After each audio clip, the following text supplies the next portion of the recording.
Hi friends, welcome to our channel. So இன்னைக்கு நாம வந்து இந்த வீடியோல the instruction set of 8051 microcontrollerல fourth classification of instruction அதாவது branching instruction பத்தி தான் நாம வந்து இந்த வீடியோல பார்க்க போறோம்.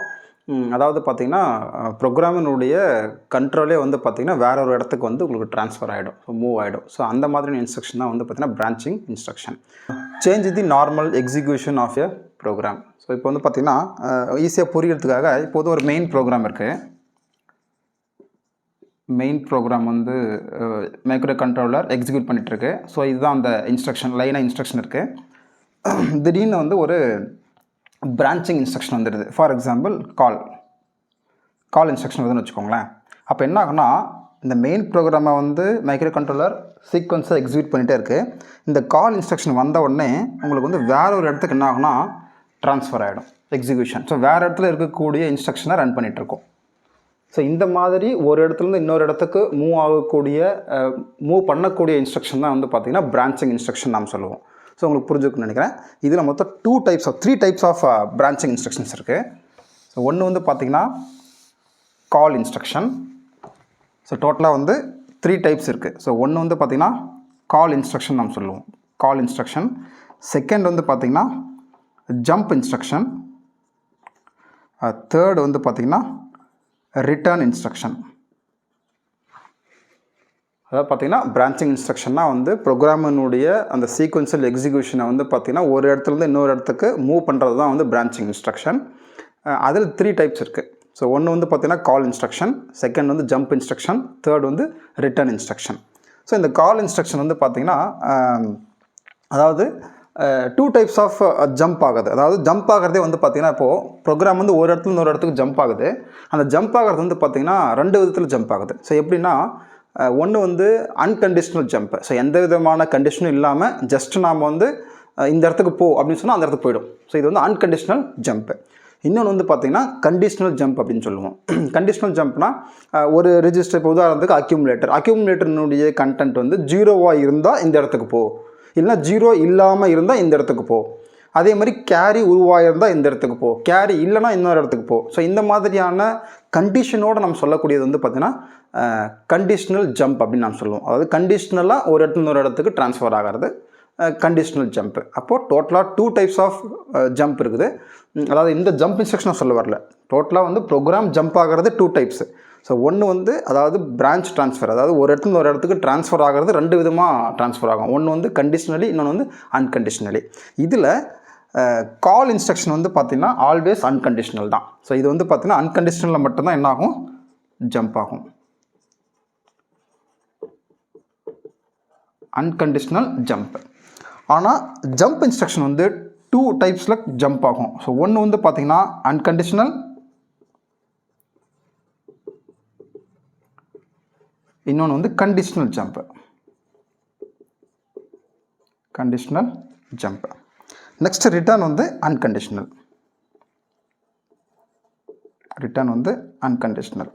இந்த ரிட்டர்ன் இன்ஸ்ட்ரக்ஷன் வந்து பார்த்திங்கன்னா நம்ம 2 டைப்ஸில் சொல்கிறோம். ஸோ இதை நம்ம எழுதக்கூடிய நிமோனிக்ஸ் வந்து RET அப்படின்னு சொல்லுவோம். ரிட்டர்ன் இன்ஸ்ட்ரக்ஷன் சொல்லுவோம் RET. ஸோ இது இன்னொன்று பார்த்திங்கன்னா RETI. இது ரிட்டர்ன், இது ரிட்டர்ன் இன்டரப்ட். ஸோ எப்போல்லாம் வந்து இன்டரப்டை நம்ம வந்து கால் பண்ணி இன்டரப்டினுடைய ISR, அதாவது இன்டரப்ட் சர்வீஸ் ரிட்டர்ன் எப்போல்லாம் நம்ம கால் பண்ணிவிட்டு எக்ஸிக்யூட் பண்ணுறோமோ அந்த டைமில் அங்கேருந்து திரும்ப மெயின் ப்ரோக்ராம் வரதுக்காக நம்ம வந்து ரிட்டர்ன் இன்டரப்ட் யூஸ் பண்ணுவோம். இந்த RET இன்ஸ்ட்ரக்ஷன் வந்து கால் இன்ஸ்ட்ரக்ஷன் யூஸ் பண்ணும்போது அந்த திரும்பவும் மெயின் ப்ரோக்ராமுக்கு வரத்துக்காக நம்ம யூஸ் பண்ணுறது தான் வந்து பார்த்திங்கன்னா ரிட்டர்ன் இன்ஸ்ட்ரக்ஷன். ஸோ இதில் மெயினாக வந்து பார்த்திங்கன்னா கால் அண்ட் ஜம்ப் தான் நம்ம சொல்லுவோம். ரிட்டர்ன் வந்து பார்த்திங்கன்னா கால் கூட சேர்ந்து வந்துடும். இந்த கால் இன்ஸ்ட்ரக்ஷன் என்ன பண்ணணும்னு பார்த்திங்கன்னா ஒரு இடத்துல இன்னொரு இடத்துக்கு ஜம்ப் ஆகும், திரும்பவும் மெயின் ப்ரோக்ராமுக்கே வந்துடும். ஸோ அதுதான் வந்து கால் இன்ஸ்ட்ரக்ஷன். ஆனால் ஜம்ப் இன்ஸ்ட்ரக்ஷன் வந்து பார்த்திங்கன்னா ஒரு இடத்துல இடத்துக்கு ஜம்ப் ஆகும், ஸோ திரும்பவும் பழைய இடத்துக்கு வராது. ஸோ உங்களுக்கு வந்து கிளியராக இப்போ சொல்கிறேன். பட் அதுக்கு முன்னாடி இந்த கால் இன்ஸ்ட்ரக்ஷனில் என்னென்ன கால் இருக்குது, அதே போல் ஜம்பில் என்னென்ன ஜம்ப் இருக்குன்றதை நம்ம பார்த்துருவோம். ஸோ திரும்ப சொல்கிறேன் பாருங்கள். கால் இன்ஸ்ட்ரக்ஷன் அன்கண்டிஷ்னலாக மட்டும்தான் நடக்கும். ஆனால் ஜம்ப் வந்து அன்கண்டிஷ்னலாகவும் நடக்கும், அதே போல் கண்டிஷ்னலாகவும் நடக்கும். ரிட்டர்ன் இன்ஸ்ட்ரக்ஷன் வந்து அன்கண்டிஷ்னல் மட்டும்தான். இப்போது அன்கண்டிஷ்னல் கால் வந்து பார்த்திங்கன்னா 2 டைப்ஸ். ஸோ என்னென்னு பார்த்தீங்கன்னா ஒன்று வந்து ஏ கால் இன்ஸ்ட்ரக்ஷன் ஒன்று இருக்குது. ஸோ இன்னொன்று வந்து எல் கால். ஸோ இது என்ன சொல்லணும்னா ஏ கால் அப்படின்றது அப்சல்யூட் கால் இன்ஸ்ட்ரக்ஷன். எல்கால்ன்றது லாங் கால் இன்ஸ்ட்ரக்ஷன். அப்போ கால் இன்ஸ்ட்ரக்ஷனில் டோட்டலாக 2 டைப்ஸ் ஆஃப் கால் இருக்குது. ஒன்று வந்து ஏ கால், இன்னொன்று வந்து எல் கால், அப்சல்யூட் கால், லாங் கால். அதே போல் ஜம்ப் இன்ஸ்ட்ரக்ஷனில் பார்த்தீங்கன்னா அன்கண்டிஷனல் ஜம்ப் வந்து என்னென்ன இருக்குது அப்படின்னு பார்த்தீங்கன்னா, ஸோ ஃபஸ்ட்டு வந்து எஸ் ஜம்ப், நெக்ஸ்ட் வந்து ஏ ஜம்ப். ஸோ தேர்ட் வந்து பார்த்தீங்கன்னா எல் ஜம்ப், நெக்ஸ்ட்டு வெறும் ஜம்ப் மட்டும் ஜேஎம்பி. ஸோ இதை நம்ம ஒவ்வொன்றும் பற்றியும் படிக்க போகிறோம். எஸ் ஜம்ப் என்னென்னு பார்த்தீங்கன்னா ஷார்ட் ஜம்ப். ஏ ஜம்ப்ன்றது அப்சல்யூட் ஜம்ப்.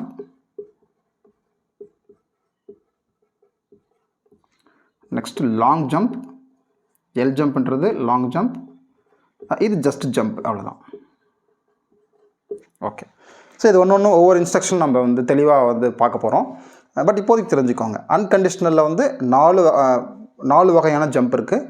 அதே போல் அன்கண்டிஷனல் காலில் 2 டைப்ஸ் ஆஃப் கால் இருக்குது, A call, L call. So ஏலாம் அப்சல்யூட். ஸோ இங்கேயும் பார்த்தீங்கன்னா ஏலாம் அப்சல்யூட் தான், எல்னா லாங், எஸ்னா ஷார்ட் ஜம்ப்.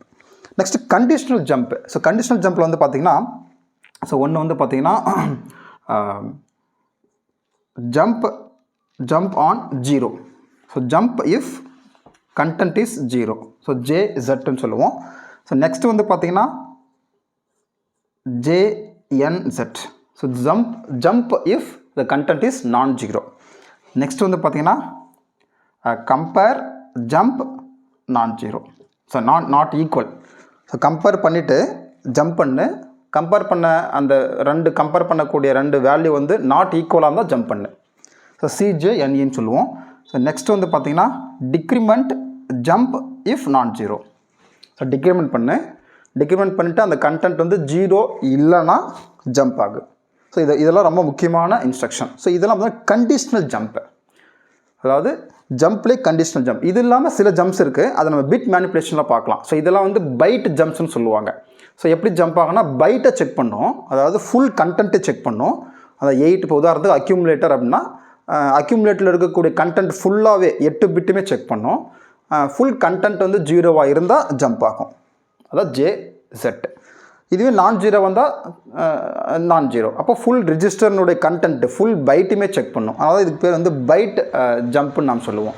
இன்னொன்று பிட் ஜம்ப்புன்னு ஒன்று இருக்குது. ஒரு குறிப்பிட்ட பிட், உதாரணத்துக்கு கேரி எடுத்துக்கோங்க. கேரி வந்து செட்டாக இருந்தால், அதாவது கேரி வந்து 1ஆக இருந்தால் ஜம்ப் பண்ணு, கேரி 0 வந்தால் ஜம்ப் பண்ணு. ஸோ இது வந்து பிட் மேனிப்புலேஷன் இன்ஸ்ட்ரக்ஷனில் வரும். அது 5th classification of 5th types of இன்ஸ்ட்ரக்ஷனில் வரும். அது நம்ம நெக்ஸ்ட் கிளாஸில் நம்ம வரக்கூடிய கிளாஸில் நம்ம பார்க்கலாம். அதுக்கு பேர் பிட் ஜம்ப் அப்படின்னு சொல்லுவோம். அதுவும் ஜம்ப் இன்ஸ்ட்ரக்ஷன் தான். ஸோ அதுவும் ஒரு இடத்துல ஒரு இடத்துக்கு ப்ரோக்ராமினுடைய அந்த கண்ட்ரோல் வந்து ஒரு இடத்துல ஒரு இடத்துக்கு ட்ரான்ஸ்ஃபர் ஆகும் அதுவுமே. பட் இருந்தாலும் நம்ம இந்த இடத்துல வந்து பைட்டை மட்டும் பார்ப்போம். பிட் வந்து நம்ம பிட் மேனிப்புலேஷனில் பார்க்கலாம். அப்போ பார்த்தீங்கன்னா ஜம்பில் வந்து 2 டைப்ஸ் இருக்குது, அன்கண்டிஷனல், கண்டிஷனல். ஸோ அன்கண்டிஷனலில் S jump, A jump, L jump. இங்கே ஜேஇசட், ஜேஎன்இசட், சிஜேஎன்இ, டிஜேஎன்இசட். அதே போல் ரிட்டர்னில் 2 டைப்ஸ் ஆஃப் ரிட்டர்ன் இருக்குது. ஒன்று வந்து ஆர்இடி, இன்னொன்று ஆர்இடிஐ. ஸோ இது உங்களுக்கு வந்து ஒரு புரிஞ்சுக்குன்னு நினைக்கிறேன். சப்போஸ் காலுக்கும் ஜம்புக்கும் என்ன டிஃப்ரென்ஸ்ன்றதை நம்ம பார்த்துடலாம். ஸோ பார்த்துட்டு அடுத்த வீடியோவில் நம்ம ஒவ்வொரு இன்ஸ்ட்ரக்ஷனை பற்றி பார்ப்போம். ஏ கால்னா என்ன, எல் கால்னா என்ன, ஒவ்வொன்றை பற்றி நம்ம பார்க்கலாம். ஸோ இப்போது ஜஸ்ட் வந்து கால் இன்ஸ்ட்ரக்ஷன்னா என்ன, ஜம்ப் இன்ஸ்ட்ரக்ஷன் என்ன, ரெண்டுத்துக்கும் டிஃப்ரென்ஸ் மட்டும் நம்ம இப்போ பார்க்கலாம்.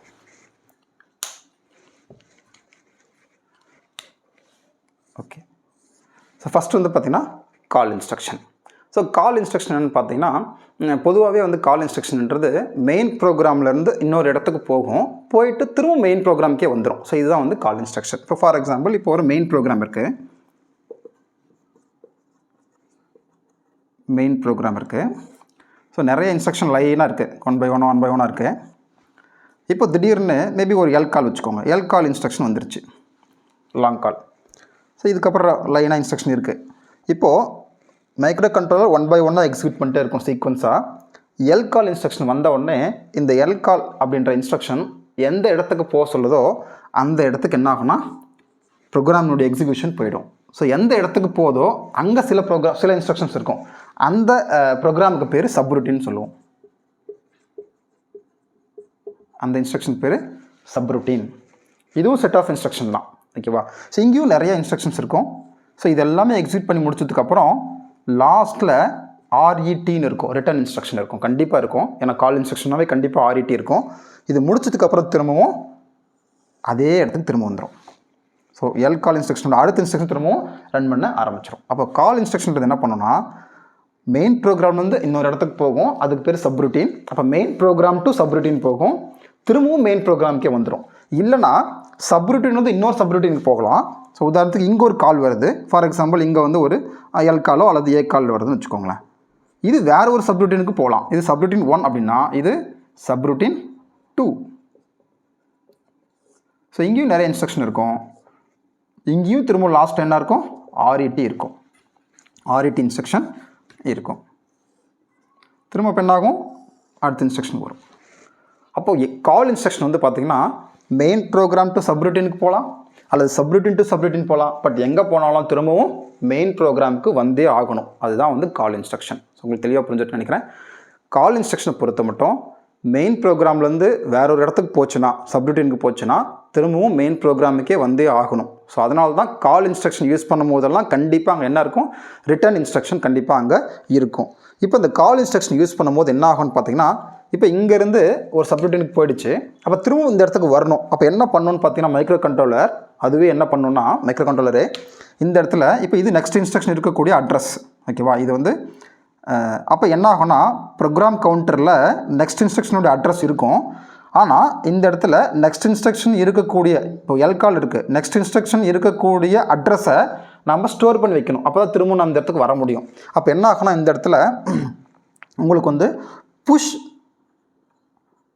Program counter. ஸோ அதாவது மெயின் ப்ரோக்ராம் வந்து சப்ரூட்டீன் போகிறதுக்கு முன்னாடி ப்ரோக்ராம் கவுண்டரில் நெக்ஸ்ட் இன்ஸ்ட்ரக்ஷனுடைய அட்ரஸ் இருக்கும். அது என்ன பண்ணணும்னா ஸ்டாக்குள்ளார ஸ்டோர் பண்ணிட்டு போயிடும். அப்போ ஸ்டாக்கில் என்ன இருக்கும், கால் இன்ஸ்ட்ரக்ஷனுடைய நெக்ஸ்ட் இன்ஸ்ட்ரக்ஷன் இருக்கக்கூடிய மெமரி அட்ரஸை ஸ்டாக்குள்ளே போட்டுட்டு அதுக்கப்புறமா எங்கே போகும், சப்ரூட்டீனுக்கு போகும். அதே போல் திரும்பவும் வரும்போது இந்த இடத்துல பாப் ப்ரோக்ராம் கவுண்டர். அப்போ ஸ்டாக்கில் இருக்கக்கூடிய அட்ரஸ் என்ன ஆகும்னா திரும்ப ப்ரோக்ராம் கவுண்டருக்கு வந்துட்டு, ப்ரோக்ராம் கவுண்டர் வந்தால் என்ன ஆகும், நம்ம நெக்ஸ்ட் இன்ஸ்ட்ரக்ஷன் இருக்கக்கூடிய அட்ரஸ் தான் நம்ம ஏற்கனவே ஸ்டாக்கில் ஸ்டோர் பண்ணி வச்சிருக்கோம். அப்போ அந்த இடத்துல வந்து திரும்பவும் எக்ஸிக்யூட் பண்ண ஆரம்பிச்சிடும். அப்போ அந்த புஷ் ப்ரோக்ராம் கவுண்டர் ப்ரோக்ராம் கவுண்டர்ன்றது டிஃபால்ட்டாகவே மைக்ரோ கண்ட்ரோலரே உங்களுக்கு செஞ்சிடும். இதே சேம் கான்செப்ட் தான் இன்டரப்ட் வரும்போதும். ஸோ இன்டரப்ட் வரும்போதும் பார்த்தீங்கன்னா, ஸோ எந்த இன்ஸ்ட்ரக்ஷன் எக்ஸிக்யூட் பண்ணிட்டு இருந்தாலும் சரி, சப்போஸ் ஒரு இன்டரப்ட் வந்துருச்சு, அப்போ என்ன ஆகுனா அகைன் அந்த மைக்ரோ கண்ட்ரோலருடைய ப்ரோக்ராம் எக்ஸிக்யூஷனுடைய கண்ட்ரோல் எங்கே போகும், இன்டரப்ட் சர்வீஸ் ரூட்டீனுக்கு போயிடும். ஸோ இங்கே வந்து சப்ரூட்டீன், ஆனால் இன்டரப்ட் வந்து எங்கே போகும், ISRக்கு போயிடும். ஸோ ISRனா இன்டரப்ட் சர்வீஸ் ரொட்டீன். ஸோ இது டோட்டலாக நம்மக்கிட்ட வந்து 8051 5 இன்டரப்ட் இருக்குது. 2 எக்ஸ்டர்னல் இன்டரப்ட், அதாவது ஹார்ட்வேர் இன்டரப்ட் சொல்லுவோம், 3 வந்து சாஃப்ட்வேர் இன்டரப்ட். ஸோ இன்டரப்ட் பற்றி படிக்கும்போது நம்ம தெளிவாகவே பார்க்கலாம். ஸோ அப்போ டோட்டலாக 5 இன்டரப்ட் இருக்குது. 5 இன்டரப்ட்டுக்குமே தனித்தனியாக ISR இருக்குது, ஓகேங்களா? இப்போது 5 இன்டரப்ட்டுமே தனித்தனியாக ISRன்றது ஒன்று இருக்குது. அதுவும் செட் ஆஃப் ப்ரோக்ராம் தான். அப்போது 5 ISR இருக்குது. அப்போ அந்த ISRக்கு அது என்ன ஆகும், ட்ரான்ஸ்ஃபர் ஆகிடும். எப்போல்லாம் இன்டரப்ட் வருதோ பேஸ்ட் வந்து ப்ரியாரிட்டி. ஸோ இன்டரப்டுடைய ப்ரியாரிட்டியை பொறுத்து ஸோ எப்படி கால் இன்ஸ்ட்ரக்ஷன் வந்து ஒரு இடத்துல இன்னொரு இடத்துக்கு ஜம்ப் ஆகுதோ அதே போல் தான் இன்டரப்ட் வரும்போதும் மெயின் ப்ரோக்ராம்லேருந்து ISRக்கு போய்டும். திரும்பவும் ISRலேருந்து மெயின் ப்ரோக்ராமுக்கு வரணும். அதனால தான் நம்ம என்ன யூஸ் பண்ணுறோம், அங்கே RETI அப்படின்ற இன்ஸ்ட்ரக்ஷன் யூஸ் பண்ணுறோம். ஸோ இதுக்கு பேர் ரிட்டர்ன் இன்டரப்ட்.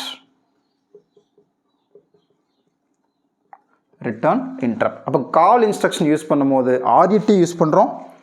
இதுவே இன்டரப்ட் ISR. ஸோ இன்டரப்ட் வரும்போது நம்ம என்ன யூஸ் பண்ணுறோம், RETI. அப்போ ஒவ்வொரு ISRலையும் லாஸ்ட்டாக என்ன இருக்கும், RETIன்றது இருக்கும். ஸோ அப்போ 5 இன்டரப்ட்டுக்குமே லாஸ்ட்டில் RETI ரிட்டர்ன் இன்டரப்ட் இன்ஸ்ட்ரக்ஷன் கண்டிப்பாக இருக்கும்.